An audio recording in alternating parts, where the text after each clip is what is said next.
25তম সর্বজনীন শ্রী শ্রী রক্ষাকালী পুজো, সেই পুজোকে কেন্দ্র করে এক মানব সেবায় ব্রতী হলো পুজো কমিটির উদ্যোক্তারা। জানা যাচ্ছে এমনই বিস্ময়কর ঘটনা পশ্চিম মেদিনীপুর জেলা দাসপুর 2 নম্বর ব্লকের অন্তর্গত কাশীনাথপুরে। ওই গ্রামের বিবেকানন্দ স্পোর্টিং ক্লাবের উদ্যোগে প্রতিবারের ন্যায় এবছর একটা রক্তদান শিবিরের আয়োজন করে মূলত পুজোকে কেন্দ্র করে পুজো কমিটির এক উদ্যোক্তা জানান প্রায় 80 জন রক্তদাতা শিবিরে রক্তদান করেছেন এই প্রখর গ্রীষ্মের দাবদাহে। দাসপুরের বিধায়ক তপন দত্ত, দাসপুর 2 বিডিও প্রবীর কুমার শেঠ, গ্রাম পঞ্চায়েত প্রধান প্রতিভা রানা এবং উপপ্রধান নারায়ণ চন্দ্র মণ্ডল ছিলেন আজকের এই শিবিরের বিশিষ্ট অতিথিবর্গ হিসেবে। দেখা যায় এই প্রথম এদিন বিধায়ক একটি গাছ একটি প্রাণকে বাঁচিয়ে রাখার লক্ষ্য নিয়ে বৃক্ষে জল দান করে রক্তদানের শুভ সূচনা করেন।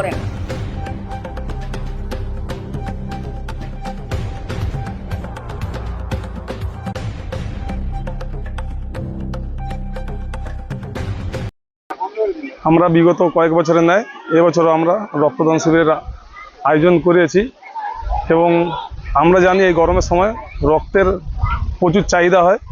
সেই জন্য আমাদের ক্লাব প্রতিটা বছর আমাদের পুজোর সাথে সাথে রক্তদান শিবিরটার আয়োজন করে থাকি। আর তার সাথে বিভিন্ন সামাজিক কাজে আমাদের ক্লাব জড়িত থাকে, বিভিন্ন সমাজমূলক কাজ।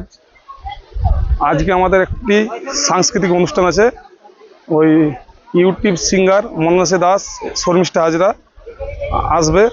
কালকে অরূপ ডান্স একাডেমি আছে, পরশুদিন আমাদের বিসর্জন আছে।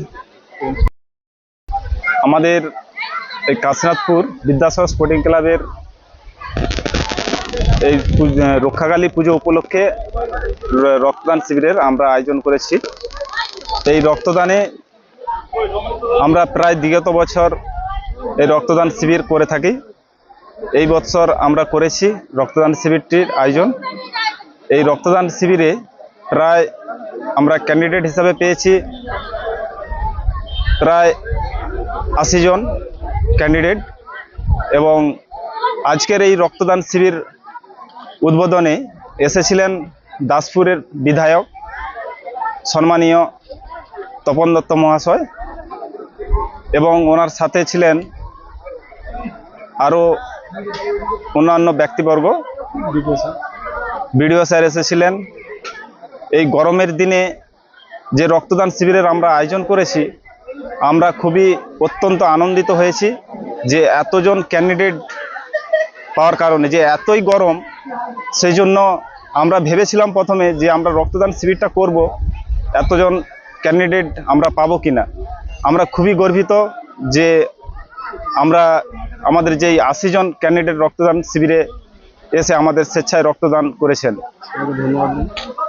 সেই সঙ্গে জানাই আজকের এই গরমের দিনে যিনি বিধায়ক এমএলএ সম্মানীয় তপন দত্ত মহাশয় এসেছিলেন, উনি বৃক্ষে জল প্রদান করেছেন।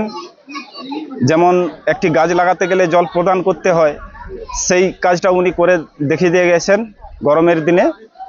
এবং আরও বলে গিয়েছেন যে রক্তদান এত গরমের প্রচুর রক্তের চাহিদা, যে আপনারা এই সমাজমূলক যে কাজটি করেছেন খুবই উনিও আনন্দিত হয়েছেন। এবং আমাদের ক্লাব থেকে আমরা যে কোনো অসহায় ব্যক্তির পাশে গিয়ে দাঁড়িয়ে থাকি এবং সহযোগিতার হাত বাড়িয়ে দেই। এই বলে আমার বক্তব্য শেষ করছি। আমাদের ক্লাবের অন্যতম সদস্য রয়েছেন, উনি কিছু বলবেন।